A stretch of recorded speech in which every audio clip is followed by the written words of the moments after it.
So the Caitlin Clark and Dijonai Carrington situation obviously happened in that game yesterday. And if you listen to what I said yesterday, it was like, I was talking about it in a way where I was saying, okay, yeah, look, the only person who knows whether it's intentional or not is Dijonai, and I still agree with that, but this new angle looks real bad. This looks real bad. And then the more I look at the Caitlin Clark swing back, the less malice there looks in it. Like, Caitlin Clark, in fairness, if she clocked her in the face with an elbow, it is what it is, but she got her with, like, here. She like kind of just swung, like she swung back. And that's one thing Caitlin Clark does like needs to stop doing. She needs to just stop flailing backwards because she's hit multiple people in the face doing that this year, including Dijonai Carrington. And I do think they are flagrant 1 fouls. I think they are flagrant 1 fouls from Caitlin Clark. But this does not look great.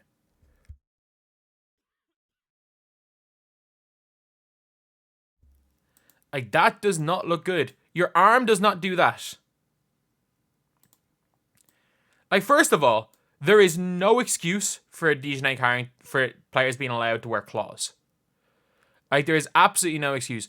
But in no way does somebody's arm go from this situation into someone's eye. Like, that does not happen. Like, look, that very, very, very unlikely to happen. Just accidental. Again, the only person who actually knows whether or not Dijonai Carrington meant this is Dijonai Carrington. At the end of the day, the only person that does is Dijonai. But this angle, like, your hand goes from there, claws down. Like, also, when you block a shot, whose hand goes into a claw shape after swinging? Whose hand goes from here into a claw shape? Like,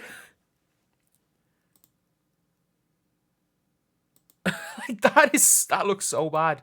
That looks so bad. Like that is a flagrant 1 bordering on flagrant 2. Like, I will say this. Look, if you want to, Caitlin Clark's was without question not a no call. Okay, like, this should have been reviewed. Again, look, I'm not saying that the swing back wasn't a flagrant 1. It was a flagrant 1.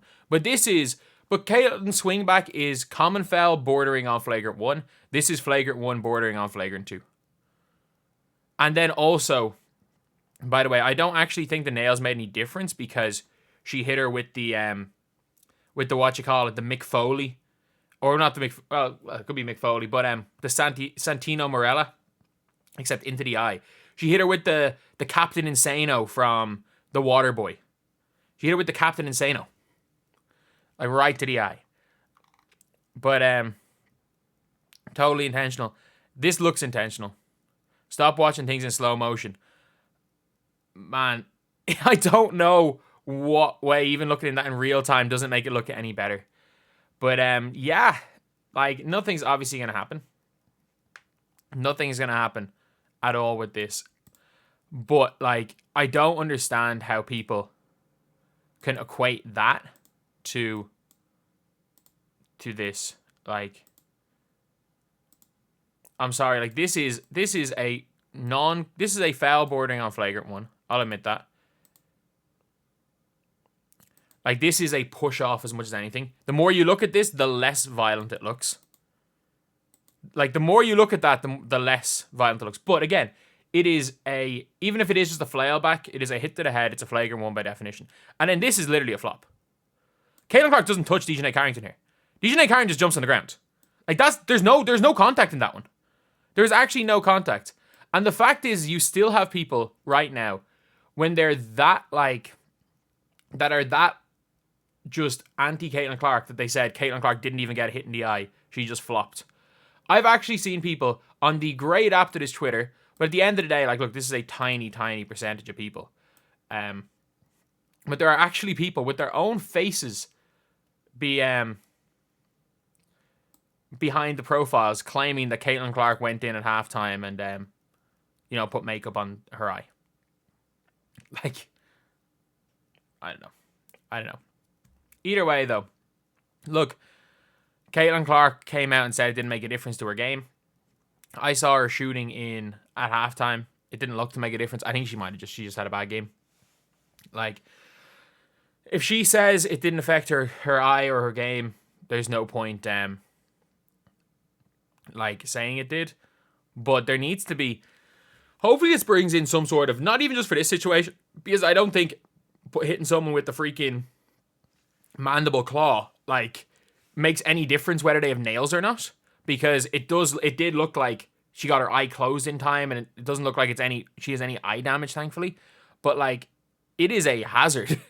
Like these nails, I've seen worse nails than this in the WNBA. Like, this is a safety hazard. Like, having nails that long, and they're longer than this now. But like, nails like that are a safety hazard to players. And it's not just Dijonai, by the way. It is not just Dijonai. This is not picking out Dijonai. This is on so many players. Like, obviously, they don't want to say, oh,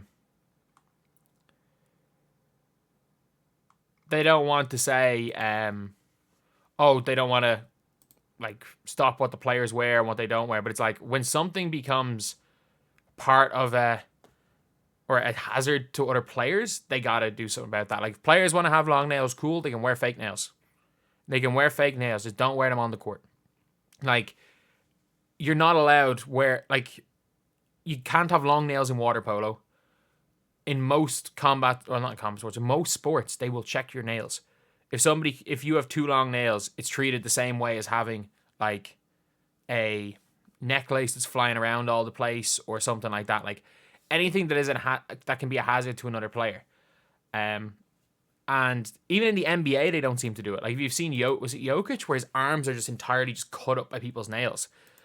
It's like, I think even in the NBA, you're gonna see people like growing out their nails to go at people. But it's something that needs to be, I hate to say it, but there has to be some sort of regulation like nails.